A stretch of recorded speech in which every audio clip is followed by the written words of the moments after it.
वालेकुम। जनाब Qutubuddin मौलिम boys primary school कक्षा 7 विषय हिंदी। गुड मॉर्निंग विद्यार्थी मित्रों। आज हम हिंदी में इकाई 2 हम भी बने महान देखेंगे। उससे पहले शब्दार्थ, नुकसान यानी हानि, ख्याल, विचार, स्वयंसेवक अपने आप सेवा करने वाला, नियुक्त काम पर लगाया हुआ, कर्तव्य भार उचित काम की जिम्मेदारी, प्रयास प्रयत्न, सदस्य सभासद, भेदभाव व्यवहार में अंतर, प्रसिद्ध विख्यात, अल्पाहार नाश्ता यानी लघु भोजन, रहस्य गुप्त भेद, खजाना धन भंडार, जांच परीक्षा।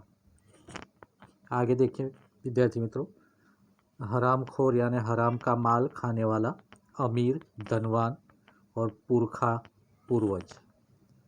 विद्यार्थी मित्रों, हम शुरुआत करेंगे अब हम भी बने महान। इस इकाई में सीधे साधे कार्य एवं घटनाओं में कर्तव्य पालन, प्रामाणिकता, मानवता, अविरत अभ्यास आदि तत्व जुड़ने पर कार्य और कर्ता दोनों को गरिमा और महिमा बढ़ जाती है। प्रस्तुत इकाई में स्वामी विवेकानंद, गोपाल कृष्ण गोखले, सचिन तेंदुलकर और हजरत अली के जीवन से जुड़े कुछ प्रसंग दिए गए हैं, जिनमें उनकी महानता के आधार रूप कुछ गुण द्रष्टव्य होते हैं। यही गुण हमारे जीवन के लिए प्रेरणा पीयूष है। ऐसे गुणों को अपनाकर हम भी महान बन सकते हैं। सबसे पहला है कर्तव्य। मेले में सब खिलौने ले रहे थे, तब नरेंद्र नामक एक लड़के ने 2 रुपये का एक शिवलिंग खरीदा। अभी उसके पास एक चवन्नी बची थी। एक लड़के को रोते देखकर नरेंद्र ने उससे पूछा, क्यों रो रहा है? लड़के ने कहा, मेरे पास एक चवन्नी थी, कहीं गिर गई। अब मेरी माँ मुझे बहुत पीटेगी। कोई बात नहीं, यह लो चवन्नी। किसने कहा? नरेंद्र ने उस लड़के को कहा। कहकर नरेंद्र ने अपनी चवन्नी उसे दे दी और आगे बढ़ गया। अभी नरेंद्र कुछ दूर ही गया था कि सामने से एक मोटर आती दिखाई दी। एक छोटा सा बच्चा उस मोटर से बिल्कुल बेखबर चला आ रहा था। नरेंद्र ने झपट कर उस बालक को खींच लिया। एक पल की देरी होती तो वह बालक मोटर के नीचे आ जाता। इस झपटने की क्रिया में नरेंद्र के हाथ से शिवलिंग छूटकर गिर गया और टूट गया। इस दौरान इकट्ठे हुए लोगों में से किसी ने कहा, बेचारे का नुकसान हो गया, कितने चाव से खरीदा था शिवलिंग। यह सुनते ही नरेंद्र ने कहा, इससे क्या, इस बालक की जान बचाना मेरा पहला कर्तव्य है। यानी शिवलिंग टूट गया कोई बड़ी बात नहीं है, लेकिन बच्चे को बचाना नरेंद्र का सबसे पहला कर्तव्य था। वस्तु से भी व्यक्ति का जीवन ज़्यादा महत्वपूर्ण है। मानवता सबसे ऊपर है। बचपन से ऐसे ही ख्यालात रखने वाला नरेंद्र आगे चलकर स्वामी विवेकानंद के नाम से प्रसिद्ध हुआ। दूसरा एक प्रसंग देखते हैं। नियम सबके लिए है यानी कानून सबके लिए है। बात सन 1885 की है। पुणे के न्यू इंग्लिश हाई स्कूल में समारोह हो रहा था, एक प्रोग्राम हो रहा था। प्रमुख द्वार पर यानी मुख्य गेट पर एक स्वयंसेवक नियुक्त था, जिसे वह कर्तव्य भार दिया गया था कि आने वाले अतिथियों यानी मेहमानों के निमंत्रण पत्र देखकर उन्हें सभा स्थल पर यथास्थान बिठा दे। उस समारोह के मुख्य अतिथि थे मुख्य न्यायाधीश महादेव गोविंद रानडे। जैसे ही वह विद्यालय के द्वार पर पहुंचे, वैसे ही स्वयंसेवक ने उन्हें अंदर आने से शालीनतापूर्वक रोक दिया और निमंत्रण पत्र की मांग की। उन्होंने कहा, बेटा मेरे पास तो निमंत्रण पत्र नहीं है। रानडे ने कहा, क्षमा करें यानी मुझे माफ़ करें, तब आप अंदर प्रवेश न कर सकेंगे। स्वयंसेवक का नम्रतापूर्ण उत्तर था। द्वार पर रानडे को देखकर स्वागत समिति के कई सदस्य आ गए और उन्हें मंच की ओर ले जाने का प्रयास करने लगे, पर स्वयंसेवक ने आगे बढ़कर कहा, श्रीमान, मेरे कार्य में यदि स्वागत समिति के सदस्य ही रोड़ा अटकाएंगे तो फिर मैं अपना कर्तव्य कैसे निभा सकूंगा।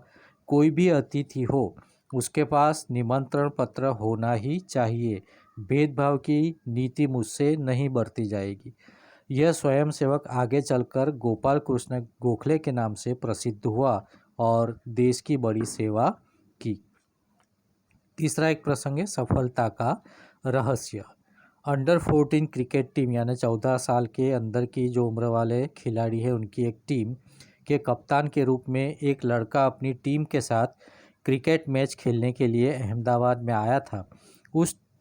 उसकी टीम 5 स्टार होटल में ठहरी थी।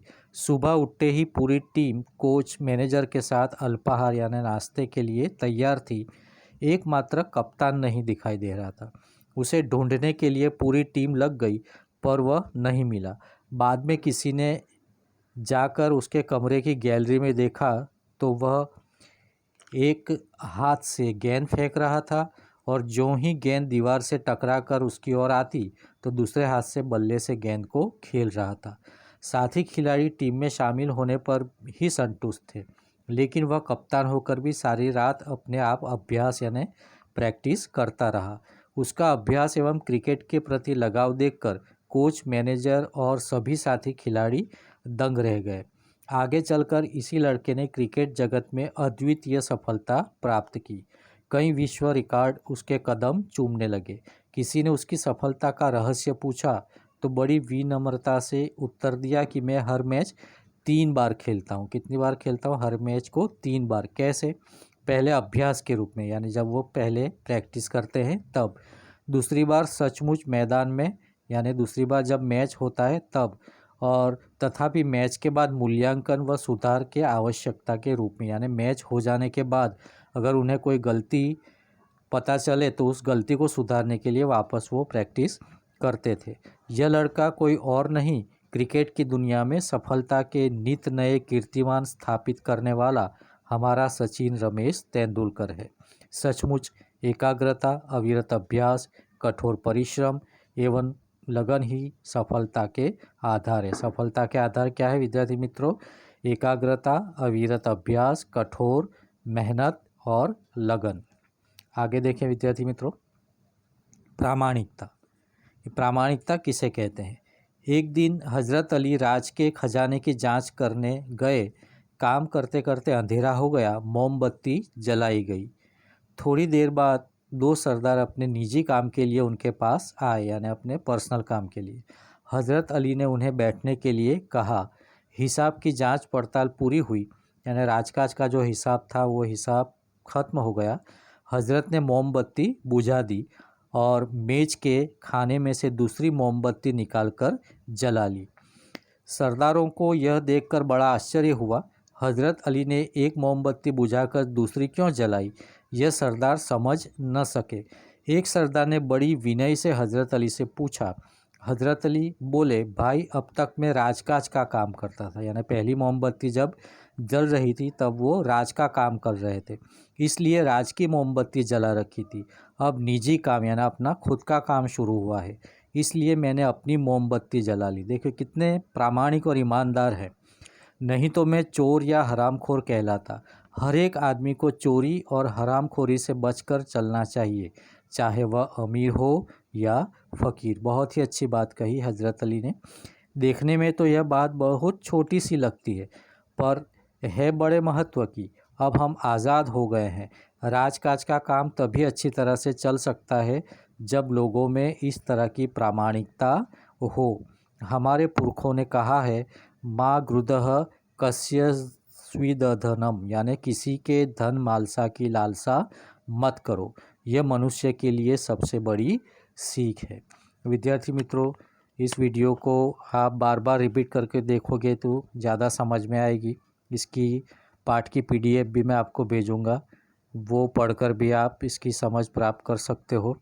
अगर आपको मेरा ये वीडियो अच्छा लगा हो तो इसे लाइक कीजिए और चैनल को सब्सक्राइब करना न भूलिए। Thank you.